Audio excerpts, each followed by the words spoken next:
नमस्कार दोस्तों, मैं सुनीति साहू आप सबका स्वागत करती हूँ आपका अपना चैनल एफएस ज्ञान में। दोस्तों, हिंदी एक ऐसा विषय है जिसमें हम जितनी भी जानकारी रखें कम ही होती है।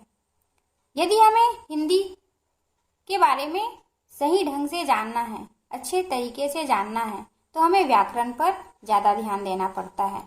जब हम कोई शब्द बोलते हैं तो वो शब्द जो है व्याकरण युक्त होना चाहिए, या उसका उच्चारण सही होना चाहिए, या जो शब्द है वो सही ढंग से बोला जाना चाहिए। तो उसी के बारे में या भाषा को सही ढंग से बोलने, लिखने या बताने के लिए जिन शब्दों, वाक्यों का उपयोग किया जाता है, जिससे भाषा जो है सरल व बोलने में व सुनने में अच्छी लगती है।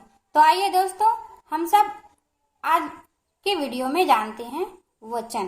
भाषा को सरल व सुगम बनाने के लिए वचन का उपयोग किया जाता है।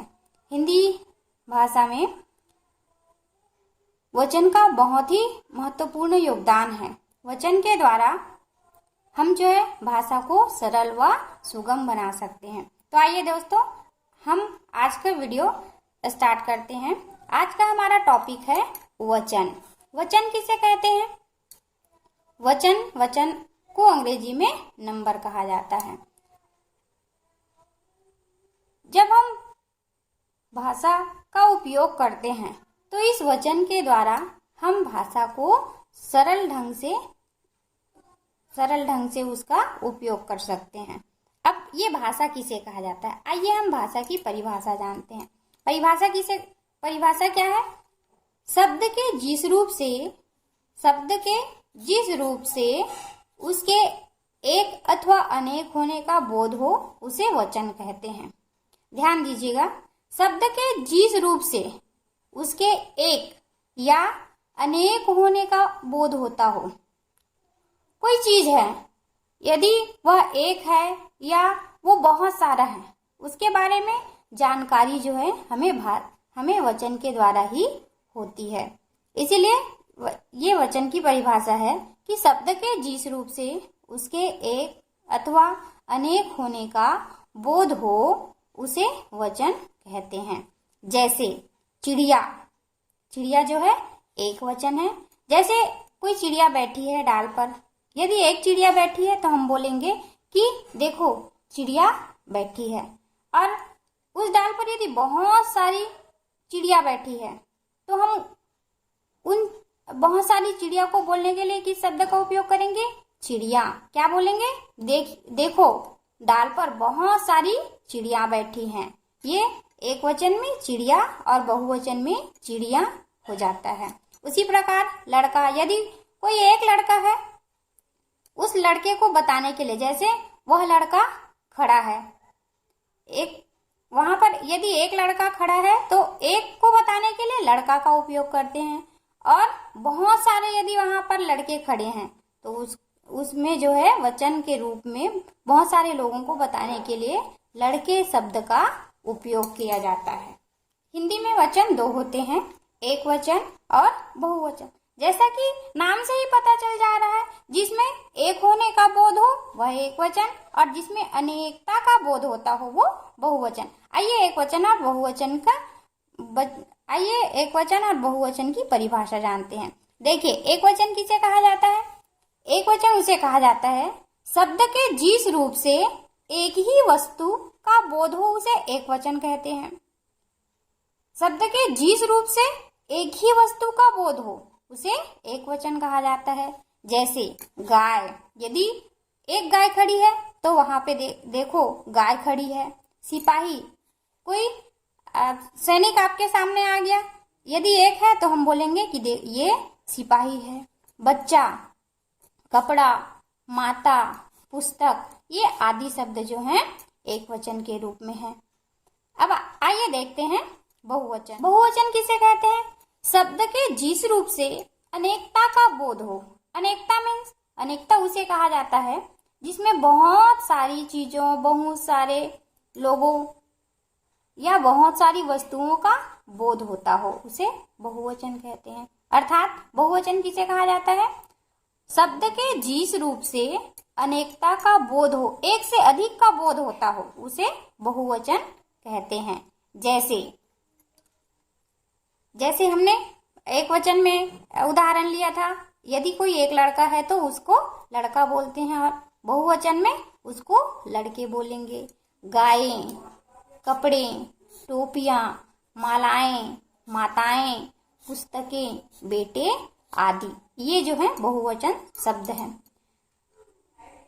हिंदी व्याकरण में कुछ कुछ शब्द ऐसे होते हैं जो हमेशा एक वचन के रूप में प्रयोग किए जाते हैं। जैसे पानी, कुछ कुछ शब्द जो है हमेशा एक वचन के रूप में प्रयोग किया जाता है। यदि एक आपके हाथों पर थोड़ा सा पानी है तब भी आप पानी ही बोलोगे।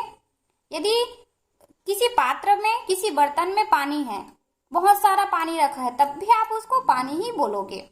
तो ये ऐसे शब्द हैं जो हमेशा एक वचन के रूप में ही प्रयोग किए जाते हैं।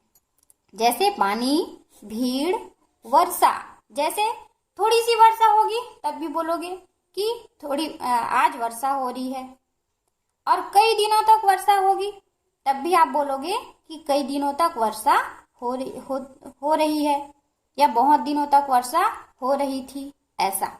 जनता, सोना आदि, ये ऐसे शब्द हैं जो हमेशा एक वचन के रूप में प्रयोग किए जाते हैं। कुछ कुछ शब्द ऐसे होते हैं जो हमेशा बहुवचन के रूप में प्रयोग किए जाते हैं।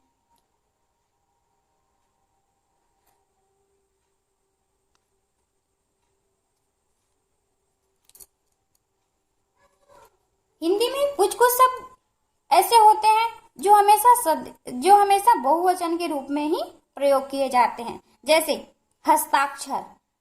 अगर आप एक कॉपी पर हस्ताक्षर कर रहे हो तब भी आप हस्ताक्षर ही बोलोगे।